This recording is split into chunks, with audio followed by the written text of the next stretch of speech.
ਵਾਹਿਗੁਰੂ ਜੀ ਕਾ ਖਾਲਸਾ ਵਾਹਿਗੁਰੂ ਜੀ ਕੀ ਫਤਿਹ। ਸਨਮਾਨਯੋਗ ਸਤ ਸੰਗਤ ਜੀਓ, ਸਤਿਗੁਰੂ ਜੀ ਦਾ ਪਾਵਨ ਹੁਕਮ ਹਰ ਨਾਮਾ ਹਰ ਰੰਗ ਹੈ, ਹਰ ਰੰਗ ਮਜੀਠੈ ਰੰਗ। ਕਹਿੰਦੇ ਵਾਹਿਗੁਰੂ ਜੀ ਦਾ ਨਾਮ ਰੰਗ ਜੋ ਹੈ ਨਾ, ਇਹ ਮਜੀਠ ਰੰਗ ਵਾਂਗ ਪੱਕਾ ਹੈ। ਇੱਕ ਕਸੁੰਬੇ ਦਾ ਰੰਗ ਹੁੰਦਾ ਏ ਜੋ ਛੇਤੀ ਉਤਰ ਜਾਂਦਾ ਏ, ਪਰ ਮਜੀਠ ਦਾ ਰੰਗ ਬੜਾ ਪੱਕਾ ਹੁੰਦਾ ਏ, ਉਹ ਕਦੀ ਉਤਰਦਾ ਨਹੀਂ। ਤੇ ਵਾਹਿਗੁਰੂ ਜੀ ਦੇ ਨਾਮ ਦੀ ਤੁਲਨਾ ਮਜੀਠ ਰੰਗ ਨਾਲ ਕੀਤੀ ਹੈ। ਤੇ ਕਹਿੰਦੇ ਇਹ ਜਿਹੜਾ ਨਾਮ ਰੂਪੀ ਰੰਗ ਹੈ ਨਾ, ਇਹ ਚੜਾਉਂਦਾ ਕੌਣ ਹੈ? ਮਜੀਠ ਰੰਗ ਕੋਈ ਬਾਹਰ ਦਾ ਲਿਲਾਰੀ ਰੰਗਣ ਵਾਲਾ ਰੰਗ ਚੜਾਉਂਦਾ ਏ, ਪਰ ਕਹਿੰਦੇ ਇਹ ਨਾਮ ਰੂਪੀ ਰੰਗ ਜੋ ਹੈ ਗੁਰ ਤੁੱਠ ਹੈ। ਜਦ ਗੁਰੂ ਤੁੱਠ ਪੈਂਦਾ, ਪ੍ਰਸੰਨ ਹੋ ਜਾਂਦਾ ਏ, ਤੇ ਫਿਰ ਇਹ ਨਾਮ ਰੂਪੀ ਰੰਗ ਚੜਾਉਂਦਾ ਏ।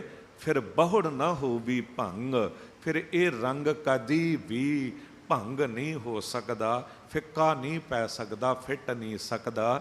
ਗੁਰ ਰੰਗੇ ਸੇ ਭਏ ਨਿਹਾਲ, ਕਹੋ ਨਾਨਕ ਗੁਰ ਭਏ ਹੈ ਦਿਆਲ। 12 ਸਾਲ ਦੀ ਉਮਰ ਸੀ ਬਾਬਾ ਬੁੱਢਾ ਸਾਹਿਬ ਜੀ ਦੀ। ਗੁਰੂ ਨਾਨਕ ਦੇਵ ਸਾਹਿਬ ਜੀ ਨਾਲ ਮੁਲਾਕਾਤ ਹੋਈ। ਸਾਹਿਬ ਗੁਰੂ ਨਾਨਕ ਦੇਵ ਸਾਹਿਬ ਜੀ ਨੇ ਟੁੱਟ ਕੇ ਐਸਾ ਪ੍ਰੇਮ ਰੰਗ ਚੜਾਇਆ ਜੋ ਸਾਰੀ ਉਮਰ ਉਤਰਿਆ ਹੀ ਨਹੀਂ। 125 ਸਾਲ ਉਮਰ ਬਾਬਾ ਬੁੱਢਾ ਸਾਹਿਬ ਜੀ ਦੀ।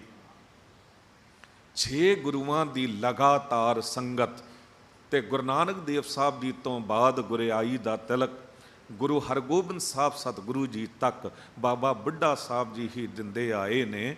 ਬਾਬਾ ਬੁੱਢਾ ਸਾਹਿਬ ਜੀ ਨੇ ਐਸੀ ਮਹਾਨ ਸੇਵਾਵਾਂ ਕੀਤੀਆਂ ਲਗਾਤਾਰ। ਗੁਰੂ ਅੰਗਦ ਦੇਵ ਸਾਹਿਬ ਜੀ ਦੇ ਵੇਲੇ ਲੰਗਰ 'ਚ ਮਾਤਾ ਖੀਵੀ ਜੀ ਦੇ ਨਾਲ ਰਲ ਕੇ ਲਗਾਤਾਰ ਲੰਗਰ ਬਣਾਉਣਾ, ਵਰਤਾਉਣਾ, ਛਕਾਉਣਾ। ਬਾਬਾ ਬੁੱਢਾ ਸਾਹਿਬ ਜੀ ਹਰ ਇੱਕ ਗੁਰੂ ਦੇ ਵੇਲੇ ਸੇਵਾਵਾਂ ਕਰਦੇ ਰਹੇ।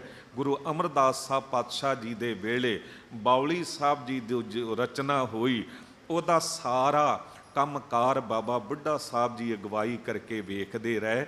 ਆਪ ਮਿੱਟੀ ਦੀ ਟੋਕਰੀਆਂ ਧੋਂਦੇ ਰਹੇ। ਗੁਰੂ ਹਰਗੋਬਿੰਦ ਸਾਹਿਬ ਜੀ ਵੇਲੇ, ਗੁਰੂ ਅਰਜਨ ਦੇਵ ਸਾਹਿਬ ਜੀ ਦੇ ਵੇਲੇ ਵੀ ਇਹ ਸੇਵਾਵਾਂ ਲਗਾਤਾਰ ਜਾਰੀ ਰਹੀਆਂ। ਗੁਰੂ ਅਰਜਨ ਦੇਵ ਸਾਹਿਬ ਜੀ ਦੇ ਵੇਲੇ ਆਪਨੇ ਸੁਣਿਆ ਕਿ ਕਿੰਨਾ ਕੁ ਮਾਣ ਦਿੱਤਾ ਗੁਰੂ ਅਰਜਨ ਦੇਵ ਸਾਹਿਬ ਜੀ ਨੇ। ਆਪ ਸਰਬ ਕਲਾ ਸਮਰੱਥ ਸਨ, ਤੇ ਮਾਤਾ ਗੰਗਾ ਜੀ ਨੇ ਜਦ ਝੋਲੀ ਅੱਡ ਕੇ ਤੇ ਦਾਤ ਮੰਗੀ ਔਲਾਦ ਦੀ, ਤੇ ਸਤਿਗੁਰੂ ਦੇ ਸਕਦੇ ਸਨ। ਪਰ ਬਾਬਾ ਬੁੱਢਾ ਸਾਹਿਬ ਜੀ ਤੋਂ ਅਰਦਾਸ ਕਰਾਈ, ਗੁਰੂ ਹਰਗੋਬਿੰਦ ਸਾਹਿਬ ਜੀ ਦਾ ਪ੍ਰਕਾਸ਼ ਹੋਇਆ, ਤੇ ਲਗਾਤਾਰ ਬਾਬਾ ਬੁੱਢਾ ਸਾਹਿਬ ਜੀ ਹੀ ਉਹਨਾਂ ਨੂੰ ਗੁਰਮੁਖੀ ਪੜ੍ਹਾਉਂਦੇ ਰਹੇ, ਸ਼ਸਤਰ ਵਿਦਿਆ ਸਿਖਾਉਂਦੇ ਰਹੇ, ਹੋਰ ਸਾਰਾ ਕੁਝ ਉਹਨਾਂ ਨੂੰ ਪੜ੍ਹਾਇਆ ਲਿਖਾਇਆ। ਗੁਰੂ ਹਰਗੋਬਿੰਦ ਸਾਹਿਬ ਸਤਿਗੁਰੂ ਜੀ ਨੂੰ 11 ਸਾਲ ਦੀ ਉਮਰ ਦੇ ਵਿੱਚ ਗੁਰਗੱਦੀ ਦਾ ਤਿਲਕ ਵੀ ਬਾਬਾ ਬੁੱਢਾ ਸਾਹਿਬ ਜੀ ਨੇ ਹੀ ਲਾਇਆ। ਗੁਰੂ ਹਰਗੋਬਿੰਦ ਸਾਹਿਬ ਸਤਿਗੁਰੂ ਜੀ ਦੇ ਵੇਲੇ ਇੱਕ ਸਮਾਂ ਆਇਆ ਕਿ ਬਾਬਾ ਬੁੱਢਾ ਸਾਹਿਬ ਜੀ ਦੀ ਉਮਰ ਲਗਭਗ 125 ਸਾਲ ਹੋਣ ਵਾਲੀ ਸੀ, ਤੇ ਬਾਬਾ ਬੁੱਢਾ ਸਾਹਿਬ ਜੀ ਰਮਦਾਸ ਜਾ ਕੇ ਟਿਕ ਗਏ ਸਨ, ਅੰਮ੍ਰਿਤਸਰ ਸਾਹਿਬ ਤੋਂ ਚਲੇ ਗਏ ਸੀ। ਤੇ ਬਾਬਾ ਬੁੱਢਾ ਸਾਹਿਬ ਜੀ ਦੀ ਇਹ ਅੰਦਰ ਦੀ ਇੱਛਾ ਹੁੰਦੀ ਸੀ, ਗੁਰ ਕਾ ਦਰਸ਼ਨ ਦੇਖ ਦੇਖ ਜੀਵਾਂ, ਗੁਰ ਕੇ ਚਰਨ ਧੋਏ ਧੋਏ ਪੀਵਾਂ। ਜਿਨ੍ਹਾਂ ਦੀ ਲਗਭਗ ਸਾਰੀ ਉਮਰ ਹੀ ਗੁਰੂ ਦੇ ਚਰਨਾਂ 'ਚ ਬੀਤੀ ਹੋਵੇ, ਹੁਣ ਕਿੱਥੇ ਰਿਹਾ ਜਾਵੇ। ਤੇ ਗਾਹੇ ਬਗਾਏ ਅਚਾਨਕ ਹੀ ਮਨ ਦੇ 'ਚ ਖਿਆਲ ਆਉਂਦਾ ਸੀ, ਤੇ ਤੁਰ ਪੈਂਦੇ ਸੀ, ਆ ਕੇ ਦਰਸ਼ਨ ਕਰ ਜਾਂਦੇ ਸੀ। ਪਰ ਹੁਣ ਬਜ਼ੁਰਗ ਹੋ ਗਏ ਤੇ ਤੁਰਿਆ ਨਹੀਂ ਸੀ ਜਾ ਰਿਹਾ। ਤੇ ਮਨ ਦੇ 'ਚ ਇੱਕ ਦਿਨ ਖਿਆਲ ਆਇਆ ਕਿ ਸਤਿਗੁਰੂ ਦੇ ਦੀਦਾਰ ਕਰਨ ਦੀ ਤਾਂਘ ਹੈ, ਪਰ ਜਾਵਾਂ ਕਿਸ ਤਰ੍ਹਾਂ। ਤੇ ਜਾਣੀ ਜਾਣ ਸਤਿਗੁਰੂ ਗੁਰੂ ਹਰਗੋਬਿੰਦ ਸਾਹਿਬ ਜੀ ਤੱਕੇ ਅਰਦਾਸ ਪੁੱਜ ਗਈ। ਸਾਹਿਬ ਨੇ ਅੰਮ੍ਰਿਤਸਰ ਸਾਹਿਬ ਤੋਂ ਪਾਲਕੀ ਭੇਜ ਦਿੱਤੀ ਕਿ ਜਾ ਕੇ ਬਾਬਾ ਬੁੱਢਾ ਸਾਹਿਬ ਜੀ ਨੂੰ ਲੈ ਆਓ। ਬਾਬਾ ਬੁੱਢਾ ਸਾਹਿਬ ਜੀ ਨੂੰ ਗੁਰੂ ਕੇ ਸਿੱਖ ਪਾਲਕੀ 'ਚ ਬਿਠਾ ਕੇ ਲਿਆ ਰਹੇ ਸਨ। ਪਾਲਕੀ ਅਕਸਰ ਪਰਦਿਆਂ ਤੋਂ ਢਕੀ ਹੁੰਦੀ ਸੀ, ਕਿਉਂਕਿ ਧੁੱਪ ਆਦਿਕ ਤੋਂ ਬਚਾਵ ਲਈ ਪਾਲਕੀ ਇਉਂ ਬਣਾਈ ਜਾਂਦੀ ਹੈ। ਬਾਬਾ ਬੁੱਢਾ ਸਾਹਿਬ ਜੀ ਅੰਦਰੋਂ ਸਿਮਰਨ ਕਰਦੇ ਆ ਰਹੇ ਸਨ। ਜਦ ਰਾਮਸਰ ਪੁੱਜੇ ਨਾ, ਜੋ ਸ਼ਹੀਦਾਂ ਦੇ ਸਾਹਮਣੇ ਇੱਕ ਛੋਟਾ ਅਸਥਾਨ ਹੈ ਜਿੱਥੇ ਗੁਰੂ ਗ੍ਰੰਥ ਸਾਹਿਬ ਜੀ ਦੇ ਲਿਖਣ ਦੀ ਸੇਵਾ ਵੀ ਹੋਈ, ਉੱਥੇ ਜਦ ਪੁੱਜੇ ਨੇ ਤੇ ਇਧਰੋਂ ਕਿਤੇ ਅਕਾਲ ਤਖਤ ਤੋਂ ਗੁਰੂ ਹਰਗੋਬਿੰਦ ਸਾਹਿਬ ਸਤਿਗੁਰੂ ਤੁਰ ਪਏ ਸਨ। ਤੇ ਉੱਥੇ ਪੁੱਜੇ ਤੇ ਚੁੱਪਚਾਪ ਇਸ਼ਾਰਾ ਕੀਤਾ ਸਾਹਮਣੇ ਤੋਂ ਜਿਹਨੇ ਪਾਲਕੀ ਚੁੱਕੀ ਹੋਈ ਸੀ ਸਿੱਖ ਨੂੰ, ਤੇ ਕਿਹਾ ਤੂੰ ਹਟ ਜਾ। ਤੇ ਸਾਹਿਬ ਗੁਰੂ ਹਰਗੋਬਿੰਦ ਸਾਹਿਬ ਜੀ ਨੇ ਬਾਬਾ ਬੁੱਢਾ ਸਾਹਿਬ ਜੀ ਦੀ ਪਾਲਕੀ ਨੂੰ ਮੋਢਾ ਲਾ ਦਿੱਤਾ। ਜਿਉਂ ਮੋਢਾ ਲਾਇਆ, ਹਾਲੇ ਇੱਕ ਕਦਮ ਵੀ ਅੱਗੇ ਨਹੀਂ ਤੁਰੇ, ਪਾਲਕੀ ਢਕੀ ਹੋਈ ਸੀ। ਬ੍ਰਹਮ ਗਿਆਨੀ ਬਾਬਾ ਬੁੱਢਾ ਸਾਹਿਬ ਜੀ ਉਸੇ ਵੇਲੇ ਜਾਣ ਗਏ ਤੇ ਕਹਿਣ ਲੱਗੇ, ਸਤਿਗੁਰੂ ਇੱਕ ਕਦਮ ਵੀ ਅੱਗੇ ਨਾ ਤੁਰਿਓ, ਨਹੀਂ ਤੇ ਮੈਂ ਪਾਲਕੀ ਤੋਂ ਥੱਲੇ ਛਾਲ ਮਾਰ ਦਿਆਂਗਾ। ਸਾਹਿਬ ਗੁਰੂ ਹਰਗੋਬਿੰਦ ਸਾਹਿਬ ਜੀ ਕਹਿੰਦੇ, ਬਾਬਾ ਜੀ ਤੁਹਾਨੂੰ ਪਤਾ ਲੱਗ ਚੁੱਕਿਆ ਏ?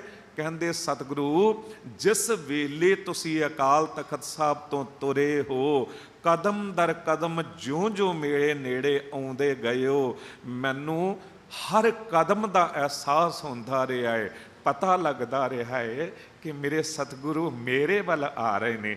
ਹੋਵੇ ਵੀ ਕਿਉਂ ਨਾ ਚਰਨ ਸ਼ਰਨ ਗੁਰ ਏਕ ਪੈਂਡਾ ਜਾਏ ਚੱਲ, ਸਤਿਗੁਰ ਕੋਟ ਪੈਂਡਾ ਆਗੇ ਹੋਏ ਲਿਆਤ ਹੈ। ਕਹਿੰਦੇ ਗੁਰੂ ਹਰਗੋਬਿੰਦ ਸਾਹਿਬ ਮਜਬੂਰ ਹੋ ਗਏ ਤੇ ਮੋਢਾ ਹਟਾਇਆ, ਲੈ ਕੇ ਗਏ ਪਾਲਕੀ। ਬਾਬਾ ਬੁੱਢਾ ਸਾਹਿਬ ਜੀ ਨਾਲ ਲਗਾਤਾਰ ਗੁਰਮਤਿ ਦੀਆਂ ਗੱਲਾਂ ਹੋਈਆਂ। ਅਖੀਰਲਾ ਦਿਨ ਜਦ ਸੀ ਬਾਬਾ ਬੁੱਢਾ ਸਾਹਿਬ ਜੀ ਦਾ ਨਾਮ ਸੰਸਾਰ ਨੂੰ ਛੱਡਣ ਦਾ, ਗੁਰੂ ਹਰਗੋਬਿੰਦ ਸਾਹਿਬ ਜੀ ਅੱਗੇ ਪੁਕਾਰ ਕੀਤੀ, ਅੰਦਰੋਂ ਅਰਦਾਸ ਕੀਤੀ, ਤੇ ਗੁਰੂ ਹਰਗੋਬਿੰਦ ਸਾਹਿਬ ਸ਼ਾਮਾਂ ਵੇਲੇ ਹੀ ਉੱਥੇ ਪੁੱਜ ਗਏ। ਤੇ ਸਾਰੀ ਰਾਤ ਬੈਠ ਕੇ ਸਾਹਿਬ ਗੁਰਮਤਿ ਦੀ ਗੁਰਬਾਣੀ ਦੀ ਗੱਲਾਂ ਕਰਦੇ ਰਹੇ ਨੇ। ਤੇ ਜਿਸ ਵੇਲੇ ਬਾਬਾ ਬੁੱਢਾ ਸਾਹਿਬ ਜੀ ਨੇ ਸਰੀਰ ਛੱਡਿਆ ਨਾ, ਉਦੋਂ ਗੁਰੂ ਹਰਗੋਬਿੰਦ ਸਾਹਿਬ ਸਤਿਗੁਰੂ ਜੀ ਦੀ ਗੋਦ ਵਿੱਚ ਬਾਬਾ ਬੁੱਢਾ ਸਾਹਿਬ ਜੀ ਦਾ ਸੀਸ ਸੀ, ਸਿਰ ਸੀ। ਕਦੀ ਕਦੀ ਸੋਚਦਾ ਕਿੰਨੀ ਕੁ ਮਹਾਨ ਸ਼ਖਸੀਅਤ ਬਣ ਗਏ ਸਨ ਬਾਬਾ ਬੁੱਢਾ ਸਾਹਿਬ। ਤੇ ਜਦ ਸਰੀਰ ਛੱਡਿਆ, ਸਤਿਗੁਰੂ ਦੇ ਵੇਖਦਿਆਂ ਵੇਖਦਿਆਂ ਪ੍ਰੀਤਮ ਕੇ ਦੇਸ਼ ਪੁੱਜ ਗਏ। ਤੇ ਸਤਿਗੁਰੂ ਜੀ ਨੇ ਆਪ ਤਿਆਰੀ ਸਾਰੀ ਕਰਾਈ। ਤੇ ਜਿਸ ਵੇਲੇ ਬਾਬਾ ਬੁੱਢਾ ਸਾਹਿਬ ਜੀ ਦਾ ਉਹ ਜੋ ਅਰਥੀ ਹੈ ਤਿਆਰ ਹੋਈ, ਤੇ ਸਤਿਗੁਰੂ ਨੇ ਉਦੋਂ ਫਿਰ ਬਾਬਾ ਬੁੱਢਾ ਸਾਹਿਬ ਜੀ ਦੀ ਅਰਥੀ ਨੂੰ, ਉਸ ਜਨਾਜ਼ੇ ਨੂੰ ਆਪ ਮੋਢਾ ਦੇ ਕੇ ਸ਼ਮਸ਼ਾਨ ਘਾਟ ਤੱਕ ਲੈ ਗਏ। ਸਾਹਿਬ ਨੇ ਇੱਥੇ ਜਪਜੀ ਸਾਹਿਬ ਦਾ ਪਾਠ ਆਪ ਕੀਤਾ। ਉਸ ਤੋਂ ਬਾਅਦ ਸੋਹਿਲਾ ਸਾਹਿਬ ਦਾ ਪਾਠ ਵੀ ਸਤਿਗੁਰੂ ਨੇ ਆਪ ਕੀਤਾ। ਤੇ ਗੁਰੂ ਹਰਗੋਬਿੰਦ ਸਾਹਿਬ ਸਤਿਗੁਰੂ ਜੀ ਨੇ ਉਦੋਂ ਤੱਕ ਉੱਥੇ ਟਿਕੇ ਜਦ ਤੱਕ ਆਤਮਕ ਕਲਿਆਣਤਾ ਲਈ ਅਰਦਾਸ ਨਹੀਂ ਹੋਈ। ਤੇ ਅਰਦਾਸ ਵੀ ਸਾਹਿਬ ਗੁਰੂ ਹਰਗੋਬਿੰਦ ਸਾਹਿਬ ਜੀ ਨੇ ਆਪ ਕੀਤੀ। ਤੇ ਜਿਸ ਦੀ ਅਰਦਾਸ ਗੁਰੂ ਕਰ ਰਿਹਾ ਹੋਵੇ, ਜਿਸ ਦਾ ਸਿਰ ਗੁਰੂ ਦੀ ਗੋਦ 'ਚ ਹੋਵੇ, ਤੇ ਗੁਰੂ ਦੇ ਵੇਖਦਿਆਂ ਵੇਖਦਿਆਂ ਉਹ ਸੰਸਾਰ ਛੱਡੇ, ਤੇ ਦੱਸੋ ਉਸ ਵਰਗਾ ਹੋਰ ਭਾਗਾਂ ਵਾਲਾ ਕੌਣ ਹੋ ਸਕਦਾ ਹੈ? ਬਾਬਾ ਬੁੱਢਾ ਸਾਹਿਬ ਜੀ ਐਸੀ ਮਹਾਨ ਸ਼ਖਸੀਅਤ ਸਨ ਜਿਨ੍ਹਾਂ ਦਾ ਅੱਜ ਜਨਮ ਦਿਹਾੜਾ ਹੈ। ਫਿਰ ਮੈਂ ਬੇਨਤੀ ਕਰਦਿਆਂ 12 ਸਾਲ ਦੀ ਉਮਰ ਵਿੱਚ ਗੁਰੂ ਨਾਨਕ ਦੇਵ ਸਾਹਿਬ ਜੀ ਨਾਲ ਮੁਲਾਕਾਤ ਹੋਈ।